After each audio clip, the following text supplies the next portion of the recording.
Apa pentingnya sih kita tuh membahas spiritual dan gender hari ini? Menurut aku, supaya kita tuh sadar bahwa spiritualitas tidak dimonopoli oleh satu gender aja, kayak dimonopoli laki-laki aja. Enggak didominasi laki-laki gitu loh. Iya. Kalau bahasa sekarang kan patriarki. Iya. Tapi dalam tasawuf itu yang dinilai adalah hati dan keikhlasannya. Hati yang ikhlas gitu.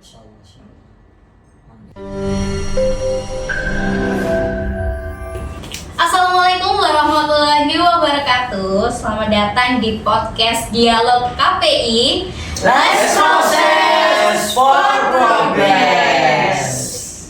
Kali ini kita akan membahas tema yang menarik nih, yakni pengalaman spiritual perempuan dan laki-laki dalam budaya Islam di Indonesia. Banget ya. Tentunya saya tidak sendirian, saya ditemani oleh 4 langsung narasumber yang sangat-sangat keren sekali nih. Ada Niken, ada Irfan, Halo. ada Hidayah, dan juga Mujib. Sobat dulu dong, sobat KPI. Halo kawan. Gimana nih kabar kalian? Baik kan? Alhamdulillah. Alhamdulillah. Oke, kita akan mulai pertanyaan yang paling mendasar nih. Apa sih sebenarnya pengalaman spiritual itu dalam konteks Islam? Berarti ini bahas itu ya, bahas tasawuf ya, Iya. secara umum. Iya. Kan kalau spiritual itu tentunya tidak jauh dari ranah tasawuf gitu ya. Iya. Karena apa? Karena sedikit kita sharing bahwasanya di Al-Fitrah ini sangat kental sekali dengan budaya Benar. Tasawuf. IAF Indonesia Sufism gitu. Jadi memang karena di IAF ini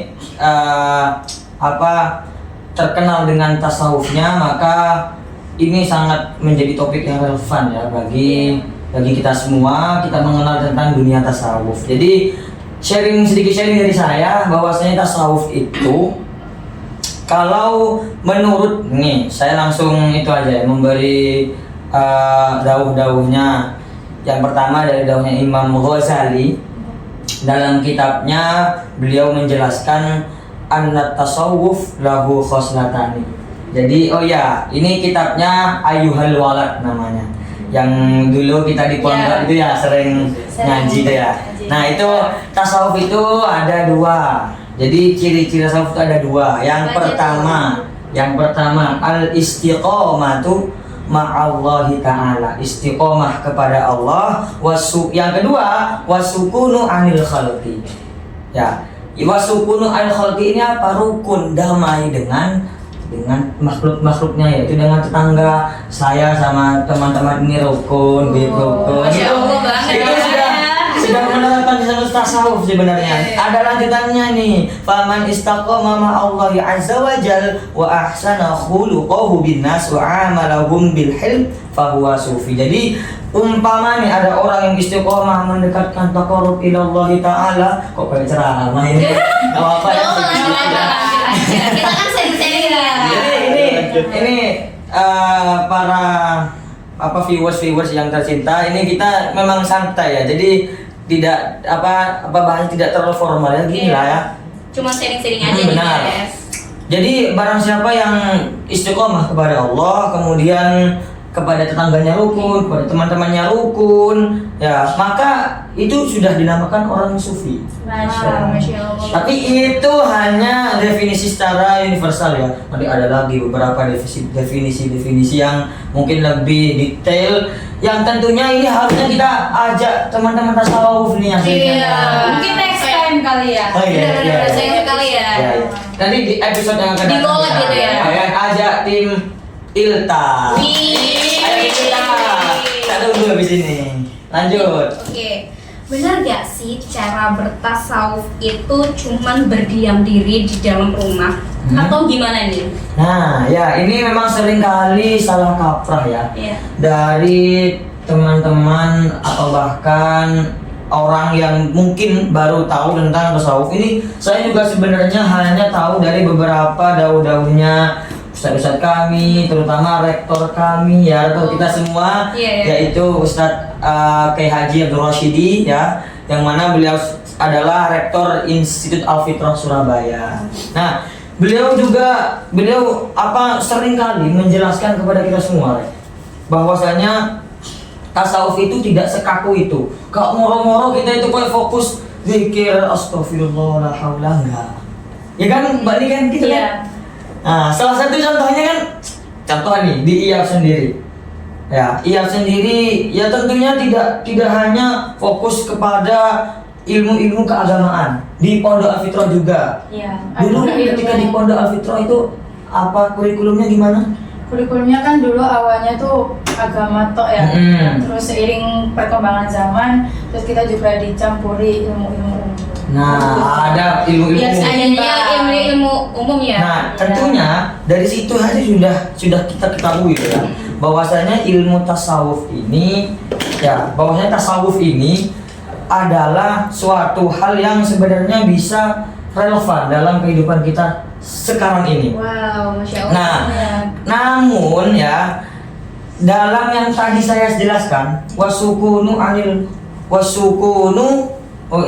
ahsanu khalaqahu binnas. Jadi khuluquhu binnas. Jadi maksudnya itu adalah kita sama orang-orang, sama teman-teman itu juga sudah dinamakan tasawuf loh. Jadi tidak hanya diam diri di rumah. Gitu ya. Sama teman-teman. Kalau sama teman bertasawuf gimana? Nah, jadi ya, ini nih contoh ya. Contoh salah satu kita bertasawuf bersama dengan teman-teman. Karena kita tidak mungkin mengajak atau tidak mungkin kita egois, kita sendiri beribadah gitu ya, fokus, kemudian teman kita tidak. Salah satu contohnya adalah beliau Habib Syekh Romo Kiai Haji Ahmad Aswari Al-Sakir radhiyallahu anhu.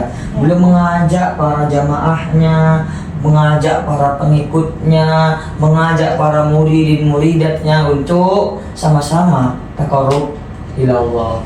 Dengan tidak hanya dengan beliau tidak zikir sendiri kan, beliau ngajak umat-umatnya. Nah, kita sebagai muridnya ikut ajaran beliau kan, kita dalam naungan beliau. Dalam naungan yang sama, yaitu kita terapkan. Ada satu makalah beliau yang saya ingat ya, yang masih saya ingat. Jadi tasawuf niku nopo sih kalau katanya beliau. Dawuh beliau, tasawuf niku mlebu ing sakjerone akhlak kang mulya, ngadohi sangka akhlak ingkang ino. Intine apa? Intine kalau umpama kita mulia, kita berperilaku baik kepada teman-teman, itu sudah dinamakan bagian dari bertasawuf. Itulah. Saya sama Irfan ngomong tasawuf dong. Iya kan ya? Iya. Santai gitu. Makan bareng gitu kan ya. Ngopi bareng gitu, bahas-bahas tasawuf gitu ya. Masuk orang yang bertasawuf ya. Iya dong. Itu bagian dari tasawuf. Sebenarnya rumit sekali, cuma ini gampangnya gitu ya teman-teman. Itu. Lanjut gimana ini lanjutannya? Kalau dalam budaya Islam di Indonesia nih, bagaimana sih bentuk pengalaman spiritual itu sendiri? Gimana? Kira-kira menurut teman-teman, untuk apa? Pengalaman spiritual yang ada di Indonesia. Ya, kita sekarang kan budayanya tuh kayak ada majelis sholawatan, terus ada zikir bersama, kayak hall-hall di mana-mana. Dan juga sekarang kan Al-Hikmah kan juga menyediakan hall berbagai daerah. Majelis zikir di per kota. Iya, dulu kan tidak ada. Kayak contoh Lamongan dulu kan tidak ada majelis zikir hall akbar memperingati kelahiran kota Lamongan tuh kan nggak ada.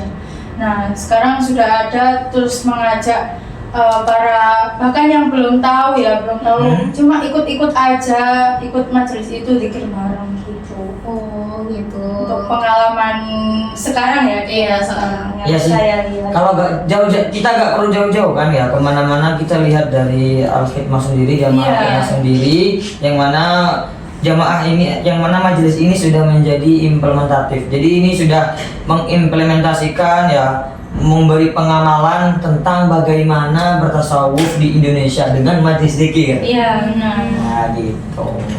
Bagus. Pertanyaan untuk Niken dan Hidayah nih, apakah ada nggak sih yang menjadi perbedaan nyata antara spiritual perempuan dan laki-laki dalam konteks di Indonesia? Nah, jadi gini, kan sekarang jadi perbedaan nyata yang sering kita lihat bahwa laki-laki sering tampil di ruang publik ya, kayak mengimami sholat jamaah, terus khutbah Jumat, terus memimpin pengajian, Ceramah dan, gitu. terus ada yang jadi kiai atau jadi ustadz bahkan. Nah, kita kan sering lihatnya kalau laki-laki tuh tampil lebih di publik. Nah, kalau perempuan tuh lebih dominan dalam ruang privat seperti wiritan di rumah, pengajian ibu-ibu yang sifatnya itu domestik se-RT aja gitu, nggak rame-rame. Terus habis itu mendidik anak-anak secara spiritual. Kan ada ungkapan makalah yang Madrasatul Ula.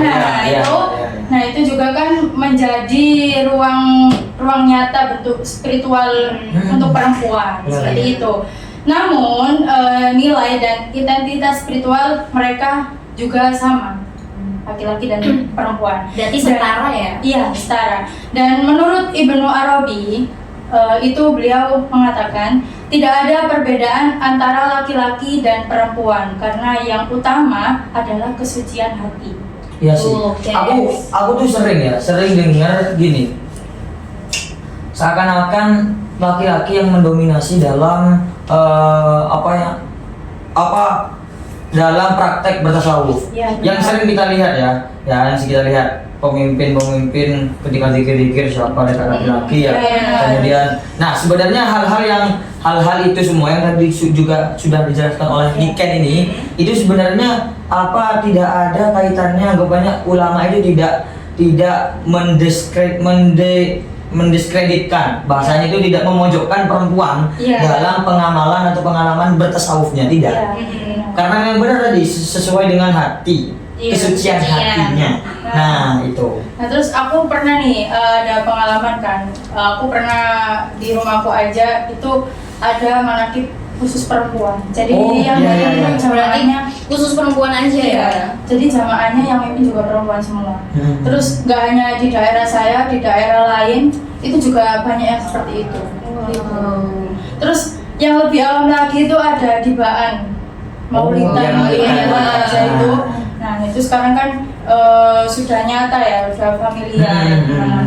Jadi memang kita normalisasikan gitu ya kesetaraan tentang bertasawuf di era-era sekarang ini ya, agar tidak ada kesalahpahaman kok seakan-akan ketimbangan gender. Ini kan kita fokusnya memang di antara gender dan tasawuf ya. Jadi bagaimana kita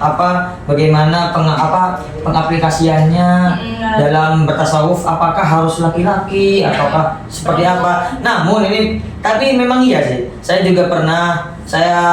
pernah buka salah satu jurnal. Apa tuh? Yang membahas bahwasanya gini. Memang kalau dalam ini jurnal ibadah ya, jurnal fikih gitu bahasanya. Jadi ada memang salah satu penelitian yang membahas untuk masalah fikih ya. Itu memang laki-laki lebih dominan, bahkan beberapa dalil-dalilnya pun seakan-akan mendiskreditkan yang perempuan. Apa-apa yang dominan laki-laki. Yang coba tahu pembagian warisan? Yang lebih dominan siapa? Laki-laki.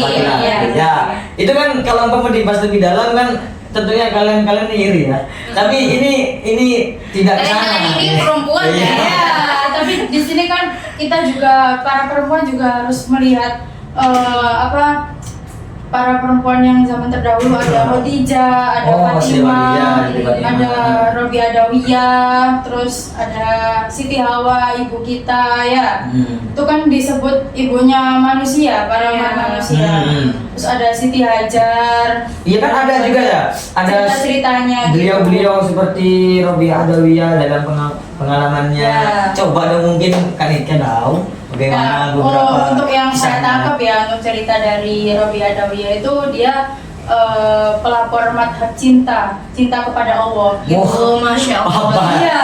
Maka apa ya? Jadi beliau itu menekankan keikhlasan yang totalitas tanpa motif. Jadi beliau itu mahabbahnya cinta kepada Allah itu nggak mandang aku mau masuk neraka atau surga. Pokoknya aku cinta aja pada Allah, aku jalanin apa yang menjadi pilihan di hidup aku gitu. Wow. Nggak mandang Masya aku Allah. kayak gini tuh, aku kayak gini, aku soalnya pengen masuk surga, aku ibadah kayak gini, aku pengen masuk surga. Tapi beliau enggak, beliau itu ya cinta aja.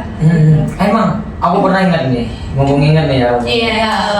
Dalam sering ini mungkin quotes beliau yang viral ini. Ini satu makalah beliau yang sangat viral bahwasanya jika aku cinta kepadamu karena neraka, masukkan aku dalam neraka. Iya benar. Jika aku cinta kepadamu karena surga, jauhkan dari surga. Wow, ini pasti dipotong-potong gue. Iya. Postingan di TikTok nih. Seru banget. Nah terus Fatimah juga kan seorang putri Nabi yang sangat suri tauladan. Dia tuh terkenal ibadah malamnya, tahajudnya, dan pengabdian spiritualnya mendoakan umat-umat manusia seperti itu. Iya. Terus ada Khadijah tuh sebutan support total Nabi dari segi material, fisik, bahkan finansial pun ia korbankan semua untuk Nabi gitu.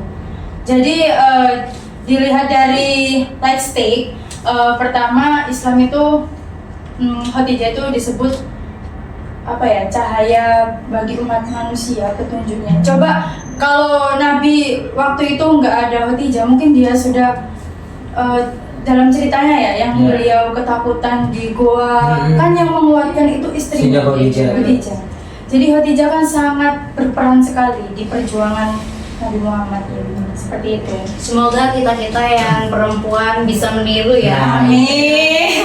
Calon tasawuf muslimah. Amin. Kemudian ada Siti Hawa.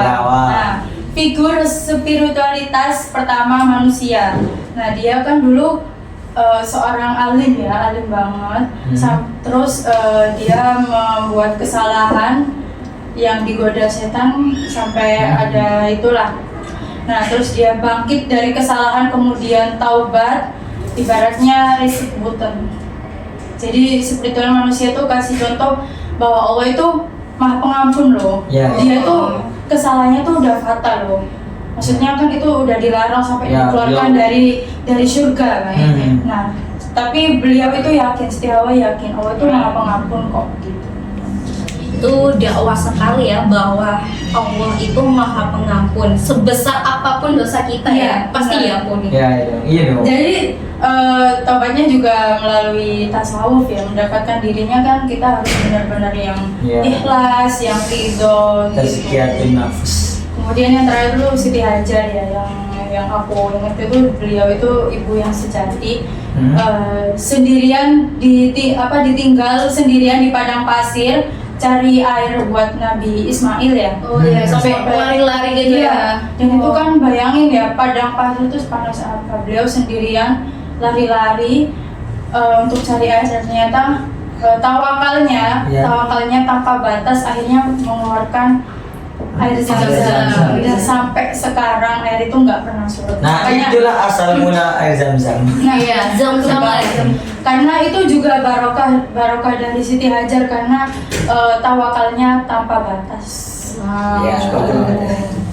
Oke, kita geser sedikit nih buat para laki-laki nih. Pertanyaan buat para laki nih. Kalian kan sebagai laki-laki nih, bagaimana sih kalian melihat praktek spiritual laki-laki di masyarakat itu? Kayak gimana sih? Kalau aku lihat nih kan, biasanya laki-laki itu ikut tahlilan kayak gitu kan. Nah, menurut kalian gimana? Gimana? Mas Irfan dulu ya. Ya, jadi menurut di tasawuf itu ada banyak, misalnya tadi yang disebutkan oleh moderator kayak tahlilan atau imam masjid. Itu juga tidak semua laki-laki itu bisa, cuman cewek pun juga bisa, cuman bedanya itu kalau di cewek itu di masjid, cewek itu di rumah, kalau cowok itu di masjid. Jadi kan perbedaannya itu kayak gitu. Bisa juga kalau cewek itu masjid bisa berikut jamaah. Tapi jadi jamaah. Jadi jamaah, kalau cowok kan sebagai imamnya gitu. Oh, gitu. Ya, jadi kalau tokoh-tokoh tasawuf apalagi dalam praktiknya ya, itu memang kalau kita lihat-lihat memang sudah lebih dominan dari pihak laki-laki. Iya. Ya. Memang karena memang kalau dalam fikihnya itu nggak ada istilahnya imamnya perempuan, makmumnya laki-laki, sudah itu sudah menjadi sudah menjadi ketetapan kan ya dalam hukum fikihnya. Ya seperti itu dalam pimpinan doa ya, bahkan dalam praktik-praktik zikir. Kan tasawuf itu kan beda-beda cara ya, punya beda cara namun satu tujuan lillahi ta'ala gitu ya. Seperti itu. Jadi kalau membahas tentang beberapa ulama tasawuf ya di Indonesia, kita tidak usah jauh-jauh kepada ulama-ulama Hasan Al-Basri, terus Abu Yazid Al-Bustami, itu sudah ke ranah dunia ya. Tapi kalau untuk ke Indonesia mungkin kita langsung